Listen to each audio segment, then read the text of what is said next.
കക്കോടിക്കാർക്ക് ഒരുപാട് സ്ഥലങ്ങളൊന്നുമില്ല അങ്ങനെ പോയിട്ട് ഇരിക്കാനും കഥ പറയാനും കുറച്ച് ആശ്വാസം കണ്ടെത്താനും. ഒന്നുള്ളത് പഞ്ചായത്ത് പാർക്കാണ്, പിന്നെ ഒന്നുള്ളത് നമ്മുടെ ഈ സ്വന്തം ഗ്രീൻ വേൾഡ്. ഗ്രീൻ വേൾഡിനെ പറ്റി പറയുമ്പോൾ കുട്ടിക്കാലമാണ് ഓർമ്മ വരിക. ഞാനും ഏട്ടനും നാട്ടിലെ കൂട്ടുകാരും എല്ലാവരും നടന്നും സൈക്കിളിനും ഒക്കെ ഈ പുഴയിലൂടെ ഒരുപാട് നീന്തിയിട്ടുണ്ട്. ഇപ്പം അത്ര ഒഴുക്കൊന്നുമില്ല, കൂടാതെ കുറച്ചുകൂടെ കലങ്ങിയ വെള്ളമാണ്.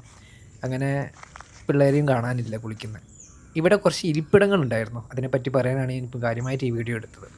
ഒരു 3-4 ഇരിപ്പിടങ്ങളുണ്ടായിരുന്നു. ഒരെണ്ണം ഇപ്പം ശോചനീയാവസ്ഥയിൽ ഒരു മൂലയ്ക്ക് ഇട്ടിട്ടുണ്ട്, ബാക്കി പൊളിഞ്ഞും അല്ലാതെയൊക്കെ നശിച്ചു പോയി. പിന്നെ ഈ പേൾ ഗ്രാസിൻ്റെ അപ്പുറത്തും ഇപ്പുറത്തൊക്കെ ആയിട്ട് കുറേ കാട് കയറിയിരിക്കുന്നു. സംരക്ഷിത മേഖല എന്നുള്ളൊരു വലിയൊരു ബോർഡ് ചരിഞ്ഞ് നിൽക്കുന്നത് കണ്ടു. സത്യത്തിൽ ഇത് ഇങ്ങനെയാണോ സംരക്ഷിക്കേണ്ടത്? ഇപ്പം കാണുന്ന പോലെ ഒരുപാട് വേസ്റ്റും കാര്യങ്ങളും ഒന്ന് പൊടി തട്ടിയെടുക്കാനുണ്ട്. നമുക്ക് നമ്മുടെ ഗ്രീൻ വേൾഡിനെ തിരിച്ചു കൊണ്ടുവരാൻ പറ്റുമെന്ന് കുറച്ച് വിശ്വാസത്തോടെ വീഡിയോ നിർത്തുന്നു.